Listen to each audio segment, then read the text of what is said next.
How do you build your accounting firm tech stack? It's probably the most asked question that I get. I share a bunch of tools and people are like, "Yeah, but what would you use?"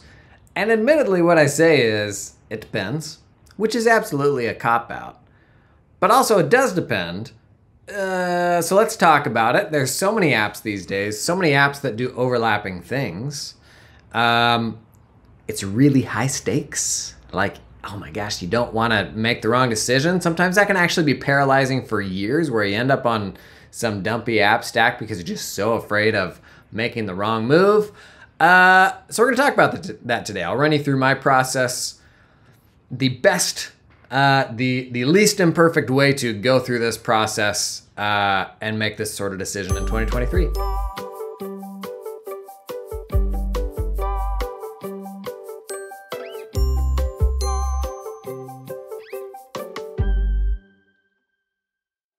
There are lots of overly simplified frameworks for how to do this, in my opinion.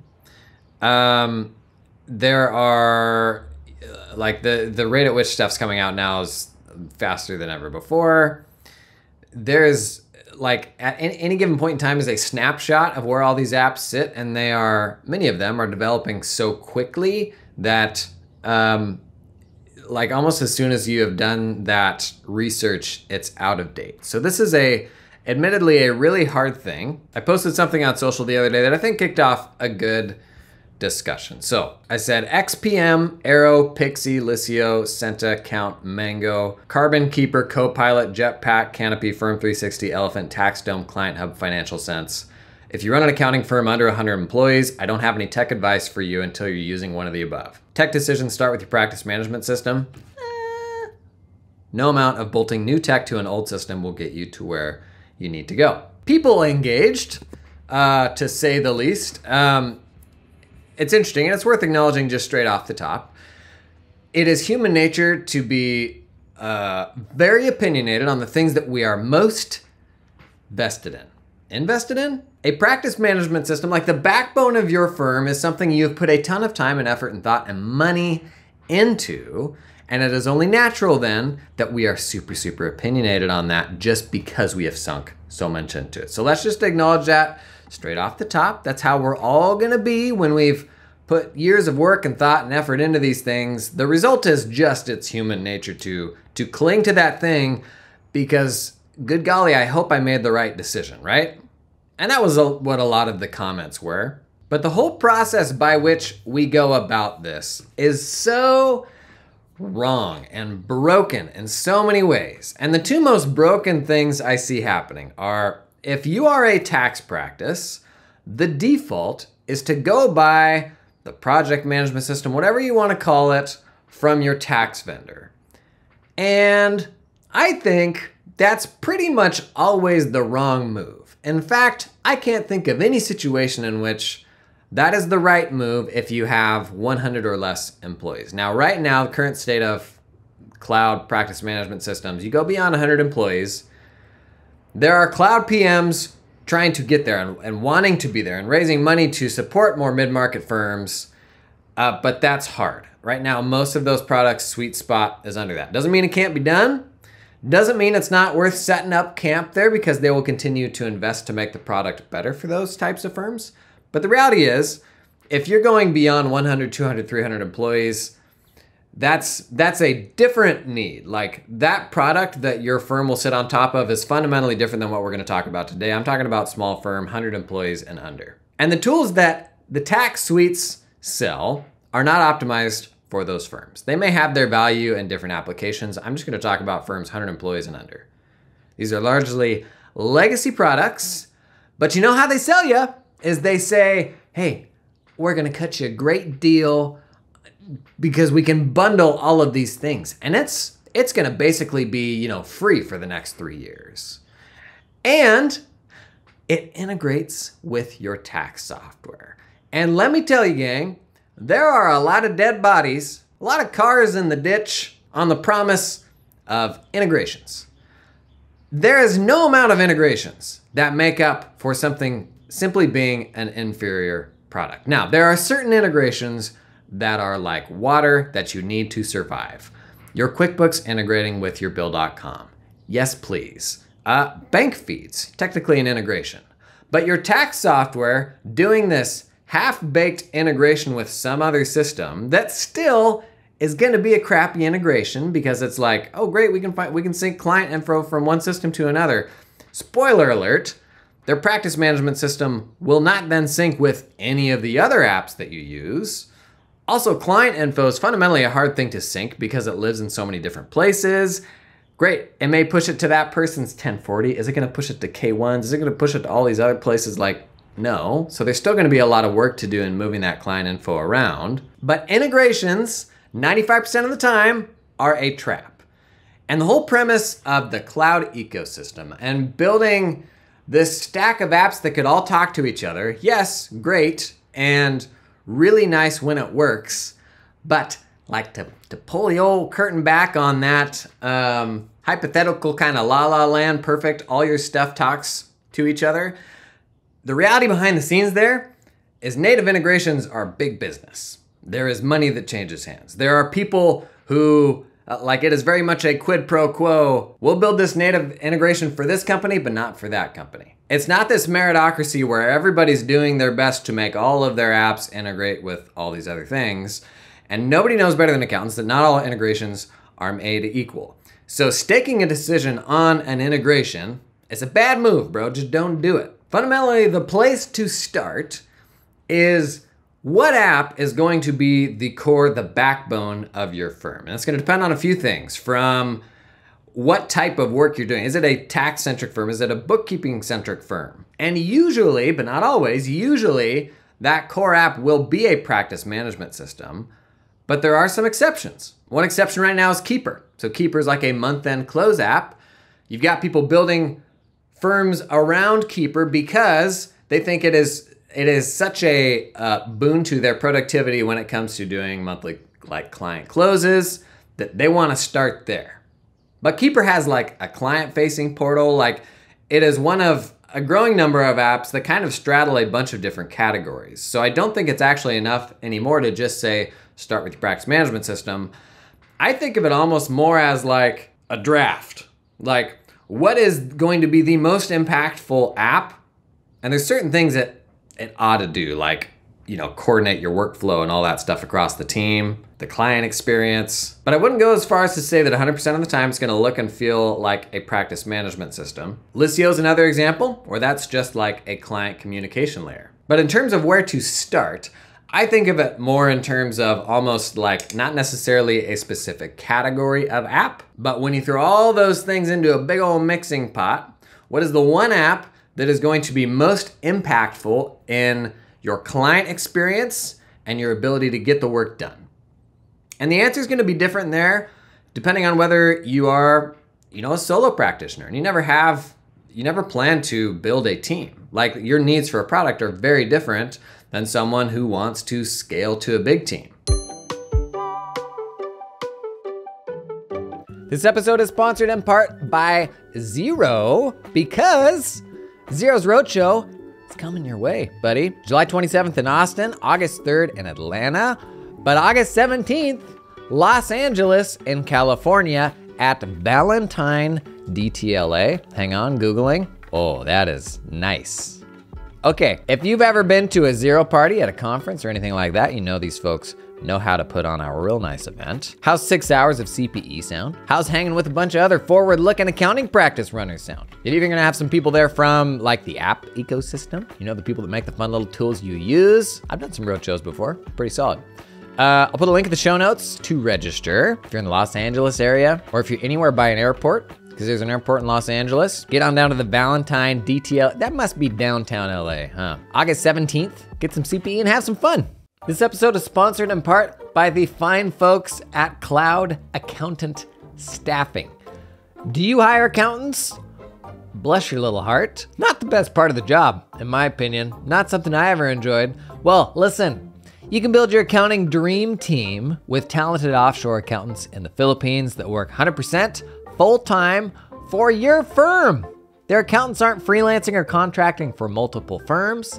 They're they're all yours. They work exclusively for you and are incentivized to stay with you and your team long term. They're not gonna get swiped. Cloud Accountant Staffing is 100% dedicated to the accounting industry and founded by a former accounting firm owner that understands your business, knows your pain points. They had to hire some accountants and they said, you know what, we're gonna build our own pipeline in the Philippines, gonna pull in some super talented people and then open that up to other firms.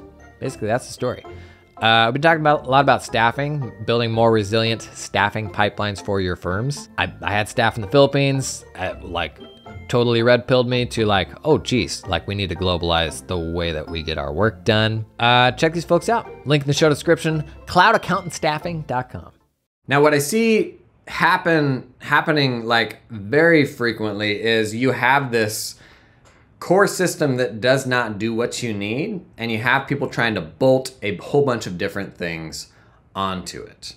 And the biggest offender here is the practice management systems of the tax suites, because they will integrate with nothing but the other things within those suites with very limited exception.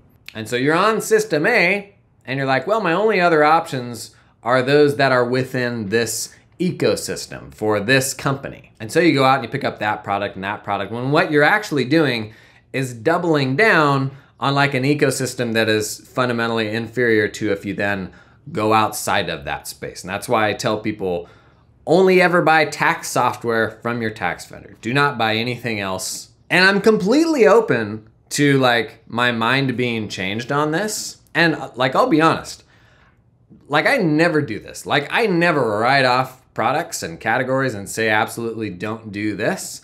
And so I am open to being convinced otherwise on this. And maybe the closest thing that's maybe an option, I think, for these firms that are 100 employees and under is maybe Thomson Reuters Onvio. So this is not some moral stance as much as they are not good implementations of practice management systems for small firms specifically. And the cost of the platform lock-in is really high. They are not fundamentally an ecosystem first company, because they've got the cash cow of the tax software, and then they make a lot of their money trying to get people onto those adjacent products. I have a hard time seeing a timeline where they're gonna come out and build a whole bunch of integrations with all of the other tools that you wanna use. So there's a big cost to setting up camp there, as opposed to on cloud platforms that are more ecosystem friendly. Now, some are more ecosystem friendly than others. Some have APIs, some don't have APIs. But the reason I'm so harsh on the tax vendors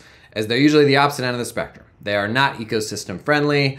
And when I'm making the decision of what my accounting firm is going to run on, that is a massive, massive commitment. And if I've then hitched my wagon to all of the creative potential of just the company behind this tax suite, that seems like a winning bet, as opposed to the other end of the spectrum, where you're betting on an ecosystem. If you are hitching your wagon to ecosystem-friendly players, then the upside that you have of future developments is kind of the collective creative capacity of all of the people innovating in that ecosystem. It's why, the QuickBooks marketplace and the Xero marketplace, those app ecosystems, it's why it's so powerful that those ledgers are the backbones of all of these other things, because you have so many creative things happening. But that world doesn't exist today within the domain of the tax software providers. But again, I will happily be convinced otherwise. That's just the state of affairs right now. So I shared that list of where I think people need to be starting. What are those, in my mind, this is the list of S-tier apps. Your first round draft pick is one of these apps that I've listed, and I've put links to all of them in the show notes. Your backbone starting app, if you run a firm of under 100 employees, to me right now needs to be one of those. Now, a couple of things that I think we don't pay enough attention to, a couple biases to acknowledge. One, I think that we are probably, and this is speaking from, personal experience, I get this wrong. I think our brains are too biased to optimizing our internal workflows over making life easier for the client. And that is because we spend our days working in our systems. while our clients spend their days working in the client-facing systems. And I think if we were our clients and we spent 40 hours a week, if we spent 40 hours a week using the client systems, 80 hours a week, whatever life you're living right now, if we were living on the client side, I think we would be a lot more mindful of what that experience looks like. And my framework for this right now is kind of, there has to be this filter over the top of it just has to work for you and it has to be sustainable for you. So like off the top, like that has to be a thing. Like it has to fundamentally work for you. If it doesn't work for you, then what's the point, right? But just below that is the client experience, because ultimately running a profitable firm is about how you can price your service, and pricing your service comes down to the level of the client experience. How specific of a problem are you solving, and how are you making their life easier, their life better? And thinking and talking about pricing is harder than talking about workflow. We talk about workflow a ton. It feels like this untapped thing, like, oh yeah, next year we're gonna do this new thing, we're gonna increase our productive output, when ultimately that doesn't generally make you more profitable. Unless you're planning on going out and making this big change that turns out to be a big raving success and then cutting staff, you're not gonna make more money because of it. So where we need to be focused instead is on how we price the work that we already do, which is why the client experience, I think, probably doesn't get enough attention in our decision making. Two other thoughts that I'll leave you with. Another thing you need to be thinking about when you hitch your wagon to that kind of first draft pick is, what is the rate of progress of that company? There's a massive spectrum in how much these companies are investing in their products. Software products oftentimes will genuinely reach a point where there is no investment going into the product. There's probably still investment going into marketing, but there are big products out there that aren't changing, that aren't being invested in. So it's worth looking at and being really mindful of, what has this company done in the last 12 months? What have they developed? Like, what new things have they pushed out?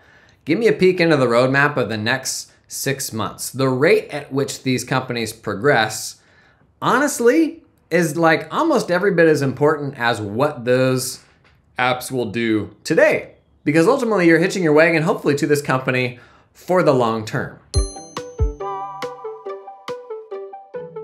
Hey, this episode is sponsored in part by Canopy, the practice management system. Canopy unlocks the firm that you always wanted. Think about it. Close your eyes, lean back in that chair. What is the firm that you always wanted? Oh wait, Canopy unlocks it. And they do this by unclunking accounting firms with an end-to-end solution that makes your tech stack feel a little less stacky, because it's end-to-end. Putting our customers first with world-class user experience, support, education, and innovation rooted in customer feedback, working well anywhere and for any size or type of firm, wherever you are now and wherever you're going. Multiplying your efforts so your practice requires less proverbial midnight oil. You know, sidebar, if you go to the conferences, Canopy's got they always do some really good little sort of, the stuff that they use to trick you into coming to the booth. Well, this year they've had Legos out there. Maybe you double down on the midnight oil thing, Maybe I don't know, give away a little actual midnight oil. I guess it would need to burn too, but that one's free. I think it's a good idea. Delighting your clients with a modern, easy-to-use portal that helps you get the info you need when you need it. That is Canopy. Check out the link in the show notes to learn more. This episode is sponsored in part by Client Hub. Come on in. Recently on Tales from the Hub, the team at Super Smart Accounting Firm adopted Client Hub. And recently, I talked about the trade-offs of optimizing for the firm experience versus the client experience. You may have seen some discussion on that. Super Smart Accounting Firm, they were thinking along the same lines. What they ultimately decided, they needed an option that optimized the client experience, that exchange of information. They chose Client Hub because it was designed for an amazing client experience, and their clients love it. They love the mobile app. They love the intuitive interface. Even better, client communication is no longer scattered all around in siloed email inbox. It's all in one place. Everyone describes Client Hub as simple, intuitive, and efficient. Everyone. Ask anyone. That's what they say. That's the magic of Client Hub, and it transformed this firm. Buddy, this year they are raising prices because that client experience is off the charts, and everybody's tickled about it. They love it. They're having so much fun. Sounds good, right? right? Hey, that's it for this week's Tales from the Hub. Check out Client Hub at clienthub.app or the link in the show notes. Now, it's really hard to buy software on the promise of something in the future. And honestly, you should probably never do that.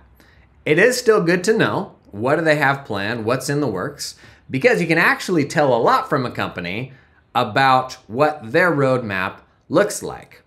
I've seen this a number of times where you have a company that builds a killer core offering and you love it, but there's ways that it can be improved, but the company's focus is over here. They actually want to build this adjacent new thing, or they just raised a new round of money on the premise that they can now expand into this other thing and charge users more. But oftentimes I'm like, no, I don't want that. I love this core thing. Keep making this core thing better for me. So one reason to be mindful of that roadmap is if you look at that and all this stuff is like over here and you're like, I actually don't want that. That doesn't add value to me at all. If anything, it's probably just gonna put pressure on me to pay more for stuff that I don't want. That's something to look out for. What that company has built to date is not necessarily the same as what they're going to build going forward, especially in the world of venture-backed software companies, where every round of funding has to be tied back to, okay, what are you doing now? What is going to make your company more valuable? Oftentimes, that thing, the premise that that next round of funding comes on, may not be a thing that you want. So be mindful of that. Last, oh my gosh, so many massive decisions are made on the back of what salespeople are telling you. And it feels really obvious. Don't take salespeople's words. Like, you have to weigh it in the whole overall equation. But you know how those people are incentivized? Yeah, they're not looking out for you. They're looking out for number one. And social proof to me, when it comes to like tech decisions and that sort of thing, is one of the best reasons to be investing in building your professional network. Because if you're thinking about going down and like picking a new practice management system, you have two people, one has a great professional network, one does not. The one that has no network, who are they gonna rely on? That firm that the software company will refer to them, like the one that they have chosen that had a good experience, and maybe there's even like a quid pro quo behind the scenes, and they have to go like take a call with a prospective company every quarter and they get a discount or something like that. Like, no, that person's probably like not looking out for your best interest. But the person who has the professional network can say like, hey, has anybody picked up this app in the last year? Can like you give me the real talk on behind the scenes, what works and what doesn't work? Because none of these apps are perfect.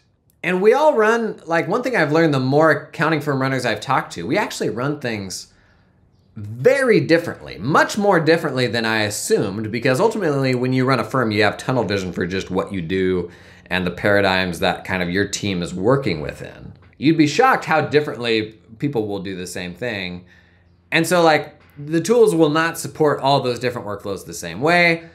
None of them are going to be perfect. And oftentimes we can get stuck on this fact and not make a decision because you just haven't found the quote unquote right one.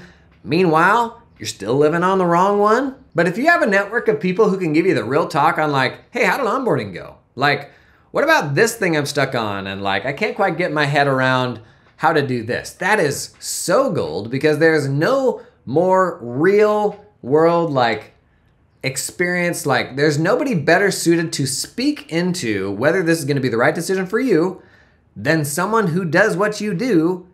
They just did it 12 months ago, right? This is like future timeline you coming back in time saying, yeah, like, ooh, look out for this, look out for that. And if you do end up making this decision, those same people can actually cut like years off of the learning process too, because you're going to steal their best practices.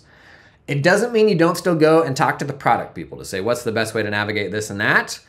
But again, like, weigh both of those things. If your only source of truth is the vendor, man, you're going to come into that with some serious blind spots. Now, kind of the like biggest, hardest, spookiest, scary thing about all of this is not change for you, but change for your clients.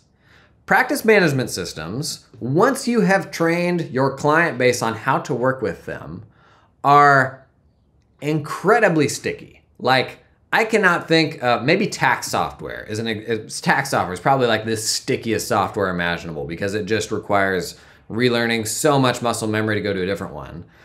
But practice management systems, once you have trained your clients to use them, oh my gosh, the notion of having to change, it's one thing to change and that upset everything you do internally. But to then change the optics of everything about working with your firm for your hundreds of clients, your thousands of clients, oh my gosh, that is painful. So if you are going into a new system, this would be my recommendation. It's okay to go into a new system with some, like, the promise of some really great client-facing upsides. And you absolutely should be thinking about the client-facing, client experience and all of that when you go into a new system. But let's say you have a false start with the system and it is fundamentally not what you thought that it was going to be. If you put that system in front of your clients day one, and that was like the very first thing that you did, man, you're gonna look like a big old dummy when you pull that rug right back out and be like, just kidding, we're actually gonna go back to this other system or do this different thing.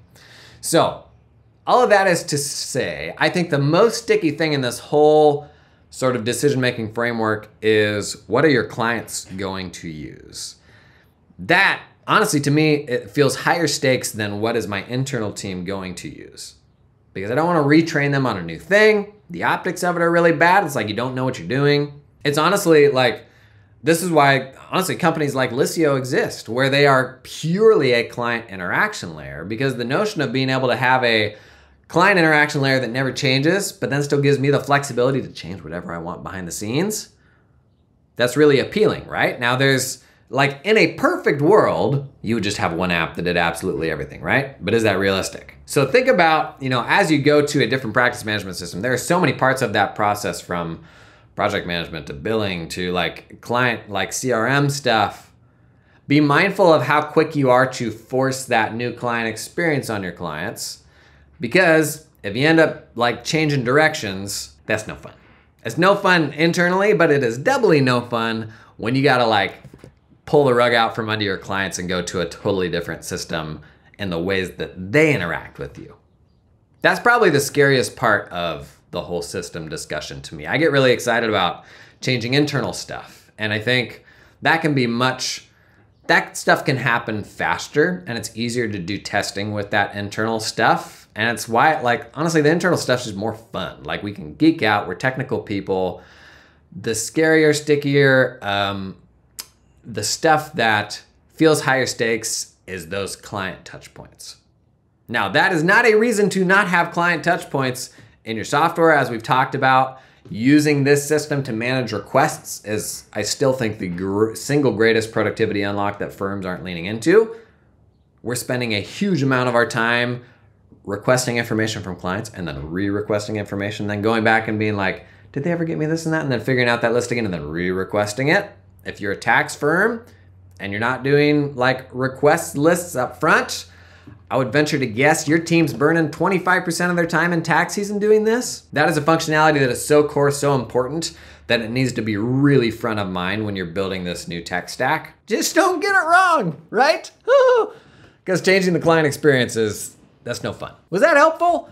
I still can't give you advice to say like, yeah, go choose this app or that app. But for me, it's almost like a draft system of what's gonna be the most impactful one. How can you find some other people who have used, if you got 3 finalists, how can you pick the brains of a few people that have made the switch to it recently to ask them like some real hard questions? Because at some point you gotta pull the trigger. Like, I get that it's scary, I get that software is changing right now, but it also doesn't make sense to like continue burning time on the wrong system, right? Hopefully that's helpful. If there's anything, is there any other ways I can fill in the gaps or like additional nuance on that?